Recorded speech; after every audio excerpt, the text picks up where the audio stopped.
오늘 함께 나눌 본문 말씀은요, 갈라디아서 2장 20절 말씀입니다. 매일 말씀 묵상이 갈라디아서로 넘어갔어요. 갈라디아서는 갈라디아 교회에 보내는 편지예요. 그리고 오늘 말씀 우리가 예배하면서 지금 여러 번 반복해서 부른 찬양, 내가 그리스도와 함께, 그 말씀이 기록되어 있는 본문 말씀입니다. 우리 함께 봉독하겠습니다. 내가 그리스도와 함께 십자가에 못 박혔나니 그런즉 이제는 내가 사는 것이 아니요 오직 내 안에 그리스도께서 사시는 것이라. 이제 내가 육체 가운데 사는 것은 나를 사랑하사 나를 위하여 자기 자신을 버리신 하나님의 아들을 믿는 믿음 안에서 사는 것이라. 아멘. 성경 말씀 가운데에 말씀을 읽고 그러다 보면 우리가 암송도 하고 많이 들어서 익숙한 말씀도 있고요. 이 말씀은 그 문구 자체가 뜻도 좋지만 문구 자체가 참 아름답게 되어 있다, 이런 느낌을 받는 그런 문장들이 있어요. 내가 그리스도와 함께 십자가에 못 박혔나니, 이 문장도 저에게는 그렇게 좀 다가와요. 근데 말씀이 참 듣기에, 귀에, 마음에 아름답게 다가오는데 어떤 날은 이 말씀을 읽고 묵상하는 가운데 내가 이 말씀의 뜻을, 바울이 이 말씀을 통해서 성도들에게 전하려고 하는 그 의미를 다 알아듣고 받아들이고 있나 하는 의문이 들더라고요. 왜냐하면 읽다 보니까 어느 날 문득 낯설게 이게 무슨 말이지? 하는 느낌이 들었기 때문에 그래요. 자, 여러분들 한번 생각해 보시라고 질문을 해보겠습니다. 너무 단순하고 간단하고 1년 이상 교회에 출석하셨으면 누구나 답하실 수 있고 하셔야 되는 질문입니다. 질문은 이겁니다. 복음이 무엇입니까? 그죠? 이 복음이 무엇입니까? 그러면 그렇지, 교회 1년 정도 다녔으면 대답할 수 있어야지. 마땅한 일이죠. 그래서 오늘 같이 예배하는 분들 그렇게 많지 않은데 한 분 한 분 다 여쭤보고 들을 테니까 긴장하지 마시고요. 편안하게 자연스럽게 대답하시면 되고요. 한번 생각해 보시기 바랍니다. 네. 굉장히 얼굴 빛이 어두워지시는데, 제가 지금까지 이런 질문 전부 다에게 해본 적이 없죠. 그 믿음을 가지시고 오늘도 사실은 한번 긴장해 보시고 한번 나름대로 복음이 뭐지? 질문해 보시라고 그렇게 말해 봤어요. 질문하지 않을게요. 이런 거는 뭐 제가 얘기해야 마땅하지 않을까요? 우리가 복음을 전하자고 말하죠. 복음적인 교회가 된다고 말합니다. 그러면서 복음이 무엇입니까? 라고 질문하면 이 질문은 공통적으로 하는데 거기에 대한 답은 말하는 사람마다 제각각인 것 같아요. 굉장히 중요한 질문이고 굉장히 중요한 답일 텐데 어째서 답이 이렇기도 하고 저렇기도 하고 조금씩 다를 수 있을까요? 단순하게 말하면요, 복음을 제일 짧게 말하면 제 생각엔 예수가 그리스도다, 이거예요.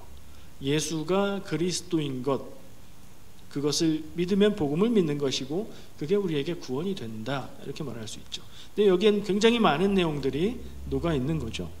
조금 길게 풀어서 말하면 예수님이 십자가에 못 박혀 죽으셔서 내 죄를 위한 제물이 되셔서 내 죄가 용서받고 구원받는다는 소식.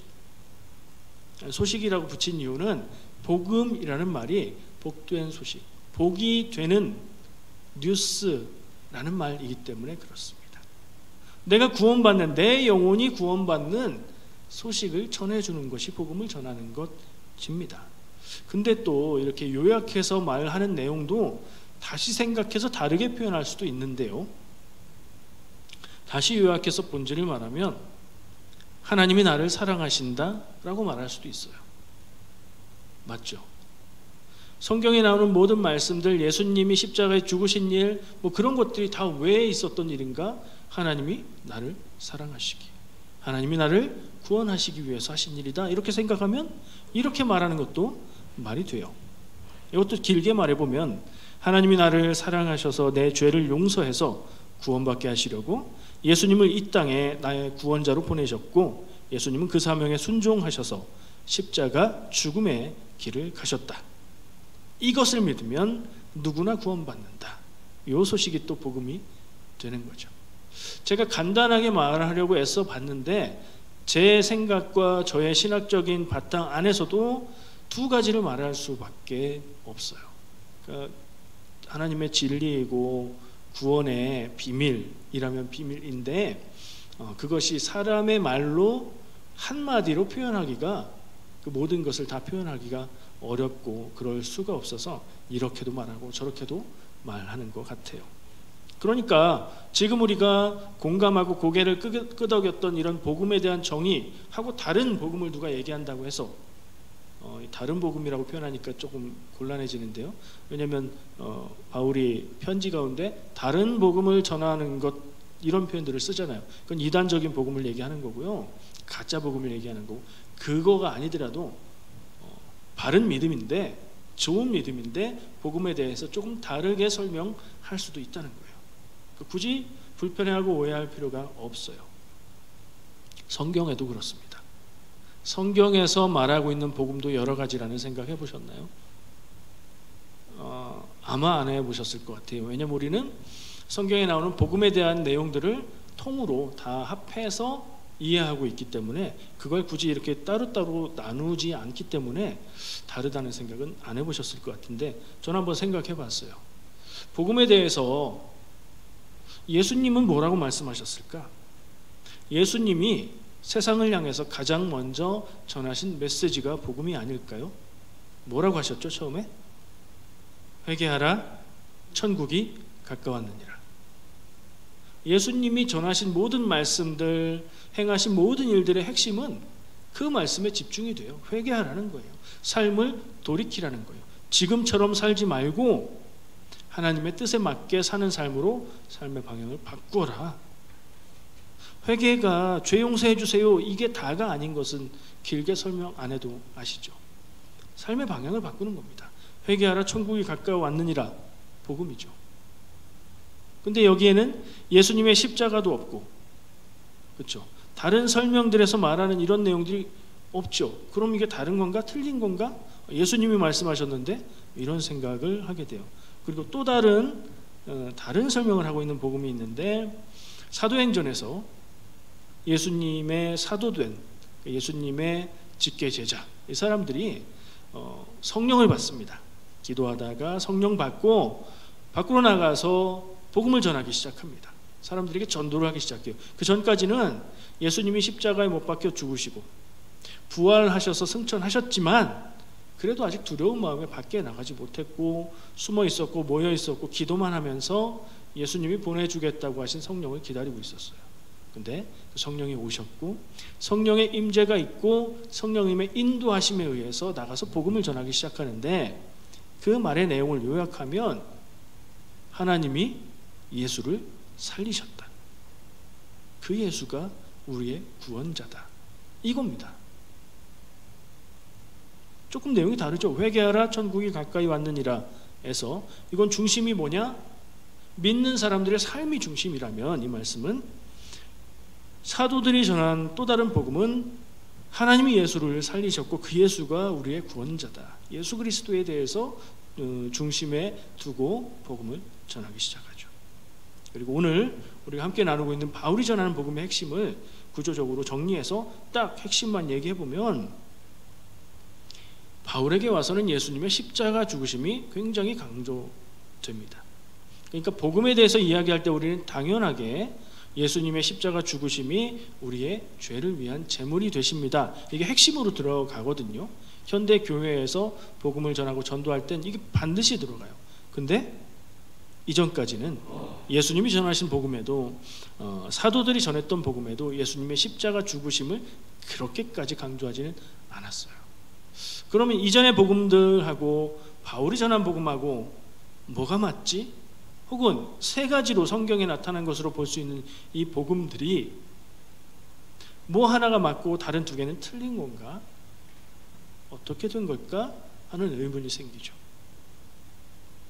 어떻게 해결해야 될까요? 이거는 무엇이 진짜 복음일까요? 아무래도 예수님이 전하신 말씀이 권위가 있으니 회개하라 천국이 가까이 왔느니라, 이게 복음이라고 해야 되지 않을까요? 이런 생각도 들고요. 교회가 생기기 시작한 것은 사도들이 성령 받고 복음을 전하기 시작한 그 복음에 있으니 예수님을 하나님이 살리셨고 그 예수가 우리의 구원자다 라고 전했던 사도들의 복음이 진짜 복음이어야 하지 않을까 하는 생각이 들기도 하고요. 아무리 생각해봐도 복음의 핵심은 예수님의 십자가, 그리고 그것이 우리의 죄의 대속, 대신 죄를 속해주는 제물이 되는 것, 이게 빠지면 안 될 것 같은데 바울의 복음이 제일 중요한 것 같기도 하고 말이죠. 근데 제 나름대로의 고민 끝의 결론은 세 가지가, 혹은 지금 제가 생각하지 못해서 나누지 못한 또 다른 어떤 성경에서 말할 수 있는 복음들이 다 합해져서 그게 하나로 되었을 때 그것이 온전한 복음이라는 생각이 들어요. 무엇 하나만 강조해서 다른 것이 빠지게 되면 그거는 복음의 일면일 것 같아요. 복음은 종합적이고 지금 이 모든 것들을 다 통합할 수 있는 말씀이어야 되지 않을까. 그래서 그 복음을 우리가 얘기해보자. 종합해보면 여러 가지가 될 수 있겠죠. 여러분들 마음 가운데, 생각 가운데 한번 그런 정리가 있으시기를 바랍니다. 바울은 오늘 본문 말씀을 통해서 그 바울의 복음의 가장 중요한 특징인 예수님의 십자가 죽으심을 강조하고 있어요. 근데 더 특이하게 오늘 말씀에서는 예수님이 십자가에서 죽으신 것이 바울이 내가 죽는 것하고 이렇게 갖다 얘기하고 있어요. 이해가 되세요? 저는 이거 이해가 안 됐었어요. 이걸 처음 읽기는 읽었겠지만 처음 집중해서 복음에 대해서, 말씀에 대해서 생각하면서 읽을 때 이게 무슨 얘기지 했어요. 왜냐하면 복음은 내가 산다는 얘기잖아요. 근데 지금 바울은 예수님이 십자가에서 죽으실 때 나도 죽었다 이렇게 얘기하고 있어요.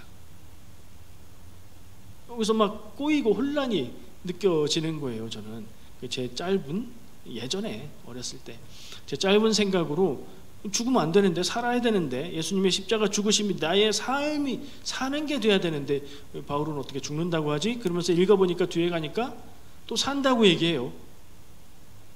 이 점도 또 혼란스러워요. 명확하게 이해하지 않으면 혼란을 주는 이유가 내가 죽어요. 바울이 지금 하는 말에 내가 죽어요. 예수님의 십자가에서 내가 죽었다. 지금 내가 내 몸 가운데 내가 사는 건 내가 사는 게 아니다. 예수께서 내 안에 계셔서 사는 거다. 이게 무슨 얘기인지 잘 이해가 안 되는 거예요. 아마 내 안에 주님이 사는 경험이 없어서 이해를 못했는지도 모르겠어요. 근데 말로만 이해를 할 때 내가 죽었는데 산다고? 이게 문장 안에서 논리적으로 명확하게 이해가 안 되면 이게 무슨 말인지 알아들을 수 없는 문장이 되어버려요. 두 가지 점에서 저는 이 말씀이 쉽지 않은 어려운 말씀이었던 거예요. 굉장히 어려운 거라고 생각이 돼요. 제가 지금 계속 어렵다고 강조하니까 여러분들도 같이 생각해 보니까 그런 거 같으세요? 아니면 목사님은 그런 것도 몰라 이렇게 생각되세요?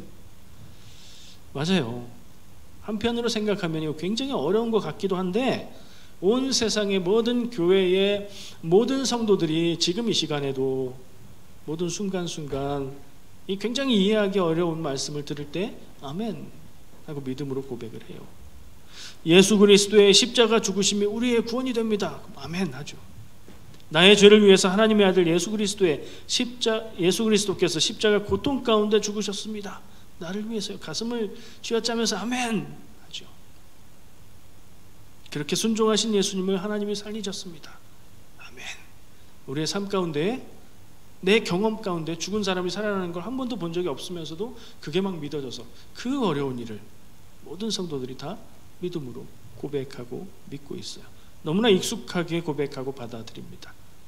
근데 가끔씩은요, 너무 익숙하고 당연한 것에 질문을 해볼 필요가 있어요. 낯설게 만든다는 표현을 쓰거든요. 너무 익숙하고 너무 자주 쓰는 말들이라 그 참된 의미를 우리가 깊이 생각하지 못하고 그냥 습관적으로 말하고 사용하고 넘어갈 때가 있다는 얘기인 거죠. 그래서 가끔씩은 정말 그런가? 그게 어떻게 그렇지? 다른 뜻은 아닐까? 생각해 볼 필요가 있다는 거예요. 그게 뭐 딴지를 걸자는 게 아니라 그런 생각을 통해서 믿음이 더 깊어지고 더 근본에 가까운 믿음, 하나님 뜻을 더 깊이 아는 믿음이 될 수 있다는 생각을 합니다.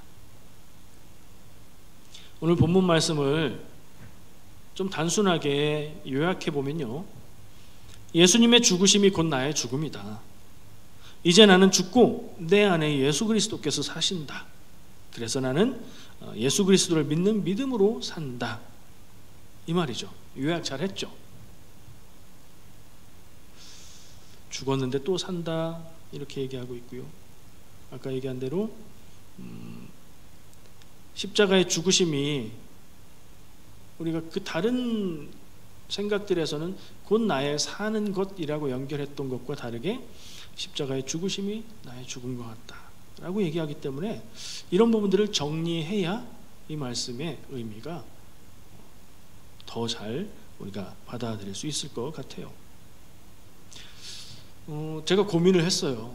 여러분들처럼 그런 질문을 해도 막연하게라도 그건 뭐 좀 다른 얘기 같은데 이런 느낌은 있었는데 한번 생각하고 정리를 해봤죠. 그랬더니 딱 풀리는 지점이 있어요. 요거를 생각하면 이 문장들이 자연스럽게 풀려요. 내가 그리스도와 함께 십자가에 못 박혔나니, 이건 죽었다는 얘기를 그렇게 표현한 건데, 그 나, 십자가에서 예수님과 함께 죽은 나와 그 나중에 내가 사는 것은 이라고 말하는 뒤에 사는 나가 똑같은 나인데, 우리말로는 그렇죠? 나잖아요 다. 근데 이게 같아요 달라요? 십자가에서 죽어야 되는 나와 살아야 되는 내가 같아요 달라요? 달라요. 그거 어디 있어요? 다 내 안에 있죠. 그렇죠? 내 안에 내가 둘이나 있네요. 죽어야 되는 내가 있고 살아야 하는 내가 있네요. 이게 다르다는 사실을 딱 정리하면 이 말씀이 명쾌하게 이해가 됩니다. 예수 그리스도의 십자가에서 나도 죽었다. 죽어야 되는 나에 요거를 좀 구분하기 위해서 자아라는 표현을 씁니다. 자아가 나쁜 뜻은 아니에요. 근데 구분해서 말하려고 다른 표현을 붙이는 거예요. 헛된 자아 뭐 이런 말을 붙이기도 하죠. 그러니까 죽어야 되는 내 모습은 죽어야 되고, 그렇게 함으로써 죽어야 되는 내 모습이 죽으면 그러면 살게 되는 진짜 나가 다르고 따로 있다. 이 생각을 정리하면 이 문장이 깔끔하고 명쾌해져요. 왜 어떻게 가능하지? 같은 나라는 말인데 우리 다 알잖아요. 내 안에 여러 자아가 있는 거 알잖아요. 자아 분열증 이런 거 아니고 무엇이 옳은지 무엇을 해야 하는지 무엇이 하나님의 뜻인지 아는 내가 있고, 근데 그래도 그거 힘들지 않아? 부담스럽지 않아? 지금은 해당 안 되는 거 아니야? 이런 좀 게으르고 미련하고 나태하고 그런 나도 다 내 안에 있잖아요. 옛날 노래 내 속엔 제일 싫어하는 건데, 설교하다 말고 갑자기 노래하는 거. 내 속엔 내가 너무도 많아 당신의 쉴 곳 없네. 그 원래 신앙적인 의미를 담고 있는 가사라고 들었어요. 내 안에 내가 원하는 나도 있지만 내가 좀 없애버려야 될 것 같은 나도 있단 말이에요. 바울은 그 말을 말씀을 통해서 전하고 있습니다. 로마서 7장 19절 20절 말씀인데요. 읽어드릴게요. 내가 원하는 바 선은 행하지 아니하고 도리어 원하지 아니하는 바 악을 행하는도다. 만일 내가 원하지 아니하는 그것을 하면 이를 행하는 자는 내가 아니요 내 속에 거하는 죄니라. 이렇게 얘기하고 있는데, 지금 제가 말하고 생각하고 해석하고 있는 게 바울의 입장에, 바울의 마음에 틀리지 않다는 것을 이 말씀을 보니까 알겠어요. 죽어야 되는 내가 있고 그 죽어야 하는 내가 죽음으로 살게 되는 진짜 내가 있구나.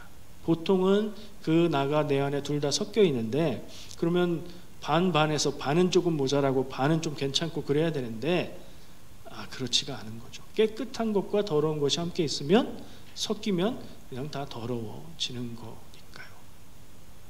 결론은 내 안에 죽어야 되는 나를 죽여야 된다는 건데 이게 잘 되나요? 뭐 얘기하는지 아시죠? 우리가 말씀을 들을 때는 늘 다짐하면서도 삶의 현장에 가서는 어쩔 수 없어, 잘 안 되는 거, 아니면 내가 알지도 못하는 거, 깨닫지도 못하는 나의 어리석음, 나의 연약함, 나의 미련함, 그것들이 있지요, 내 삶 가운데. 나는 당연한 듯이 행하고 있는 부족함, 부정적인 습관들, 믿음의 길이 아닌 그 반대 길로 가게 만드는 습관들, 생각들 있거든요. 우리가 때로는 은혜 받아서 신앙생활을 열심히 하려고 다짐하고 열심히 하기도 합니다. 기도도 매일매일 하고 금식도 하고 성경 말씀 읽고 막 필사하고, 그러면 내가 마치 믿음이 순결하고 깨끗하고 내 안에 죽어야 될 그 부정적인 자는 다 죽어버린 것 같은 느낌이 살짝 들기도 할 때가 있어요. 시간이 좀 더 지나면 그게 아직 안 죽었다는 것을 알 수 있어요. 여름이 됩니다. 잔디밭에 나는 민들레처럼 안 죽어요. 다 뽑고 이제 끝냈다 싶은데 또 나와요. 어떻게 해야 되죠? 내 안에 죽어야 되는 내 헛된 자를 죽이는 것이 정말 어려운 일이다. 우리가 노력을 하면 할수록 느끼게 되는 것 같아요. 그게 완전히 없애는 것이 불가능하다면 어떻게 해야 될까요? 그게 나오지 못하는 상태를 계속 유지해야 되겠죠. 그걸 뭐라고 부릅니까? 저는 그걸 성령 충만함이라고 불러요. 하나님과 늘 통하고 하나님의 뜻 가운데 살고 하나님의 뜻을 깨닫고 그것을 순종하고 행하려고 늘 노력하면서 대체로 이기면서 살아가고 있다면, 그런 성령 충만한 모습으로 살아가고 있다면 내 안에 있는 본성, 연약함, 미련함, 어리석음들은 여전히 있지만 그래도 그건 내려놓고 하나님의 뜻을 구하고 순종하기에 늘 힘쓸 수 있다면, 그 상태를 유지하는 동안만은 그래도 괜찮죠. 죽어야 되는 나의 헛된 자아가 완전히 죽진 않았어도 여기 구석에 찌그러져 있고 나를 주장하지 못하고 나의 메인이 되지 못하고 내 안에 계신 예수님이 나를 인도하시고 성령님의 인도하심 따라서 내가 살아갈 수 있다면, 그러면 괜찮죠. 저는 그 삶이 거룩한 삶이라는 생각을 해봅니다. 예수님이 말씀하신 것과 이 바울의 말이 연결되는 지점을 저는 느꼈어요. 죽어야 되는 내가 있고 그럼으로써 살아야 되는 내가 있다. 무엇과 연결되세요, 여러분들은? 지금 한번 떠올려 보세요. 예수님이 하신 얘기하고 통해요. 당연히 그렇겠죠. 바울이 예수님이 전하신 말씀들을 가지고 복음을 전했을 텐데, 거듭남이라는 말씀을 하셨어요. 예수님이 요한복음 3장 3절에서 진실로 진실로 내게 이르노니 사람이 거듭나지 아니하면 하나님의 나라를 볼 수 없느니라. 예수님께 진리를, 영생을 찾아 질문한 니고데모라는 사람에게 예수님이 거듭나야 하나님 나라를 볼 수 있다. 하나님 나라를 보는 건 곧 구원 받는 것이라고 생각할 수 있고요. 거듭나야, 다시 태어나야 하나님 나라를 보고 구원받을 수 있다. 이 거듭남, 다시 태어남, 죽어야 될 건 죽고 살아야 될 게 다시 사는 거 연결되잖아요. 다시 사는 거니까. 뭐 잘못 다르게 생각하면 부활? 죽고 사는 거니까 부활? 이렇게도 연결이 되긴 하는데 그거하고는 좀 다른 것 같아요. 죽어야 될 것은 죽어서 소멸되는 거고 살아야 되는 것만 사는 거니까 다른 것 같아요. 근데 거듭남, 예수님의 말씀하신 거듭남, 예수님은 육체의 것과 영의 것으로 구분을 하셨는데 그 표현을 빌어서 육체의 욕망은 죽고 영의 욕망이 사는 것, 그거 거듭남. 바울이 얘기한 내가 그리스도 안에서 죽고 살아야 되는 또 참된 나가 사는 거, 그 상태하고 통하는 거 같더라고요. 여러분, 죽어야 될 자아가 여러분 안에 있겠죠. 예수님의 십자가 죽으심, 그 은혜로 우리 안에 있는 그 헛된 자아도 죽기를 원합니다. 죽지 않는다면 내가 주님을 모시고 주님을 따르는 것이 내 인생의 메인이 되어서 그 헛된 자아는 저 구석에 찌그러져서 내 인생에 영향을 미치지 못하는 그런 상태로 늘 살아갈 수 있기를 축복합니다. 이 죽고 사는 거, 이 거듭나는 상태 어떨까요? 한번 그렇게 되면 그 다음에는 마음 쓰지 않고 생각하지 않아도 그 상태를 유지할 수 있는, 그러니까 단번에 죽어야 될 것은 죽고 살 것은 사는 게 될 수 있을까요? 그럼 인생의 문제가 다 해결되는, 그럼 참 좋죠. 한 방에 끝내버리는 이 신앙생활 가운데에 문제가 되고 어려움이 되는 일들을 한 방에 끝내고 내 믿음이 딱 아름답고 귀하고 거룩한 상태를 이룬 다음에 계속 그렇게 살 수 있으면 얼마나 좋을까요? 바울은 그랬을까요? 바울이 남긴 많은 그 부분들, 서신서에 남긴 말씀들을 보면 바울도 끝까지 주님이 주신 사명을 따라서 사는 것에 대한 기쁨과 자부심도 노래하지만 자기가 완전하지 못하고 제어하지 못하고 자기를 쓰러지게 만드는 것들에 대한 고민도 함께 있는 것을 봅니다. 바울도 한 번에 그것을 다 이룬 것 같지는 않고요. 우리의 모습을 볼 때도 역시 마찬가지라는 생각이 들어요. 이거 쉬운 거 아니다, 이런 생각을 해요. 그럼 어떻게 해야 될까? 제 마음속에 믿음이라고 생각하면 떠오르는 주제가 있어요. 날로 좋아지는, 날이 갈수록, 시간이 갈수록 좋아지는 믿음. 오늘보다 내일이 더 믿음이 좋고 내일보다 다음 날이 더 믿음이 좋은, 그렇게 되는 삶을 살면 좋겠다, 그런 생각을 해요. 이런 생각들 때문에 그래요. 한번 뭐가 잘해서, 한번 뭐가 열심히 해서, 한번 고생해서 힘들게 뭘 하고 나면 문제가 다 사라지는, 근데 그거 사실은 쉬운 방법을 찾는 거죠. 지름길 찾는 거예요. 믿음에 있어서, 신앙생활에 있어서 그런 지름길은 없습니다. 제가 단언하건대 없어요.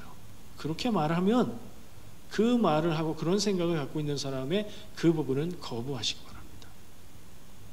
믿음에 있어서 한 번에 되는 거 없어요. 된 것 같다가도 쓰러지고요.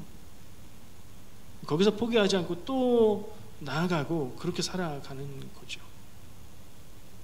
어떤 분들은 이런 표현을 씁니다. 내가 옛날에는 젊었을 때는 굉장히 신앙생활 열심히 했지, 믿음 좋아하고 성령 충만했어. 무슨 얘기예요? 지금은 아니야.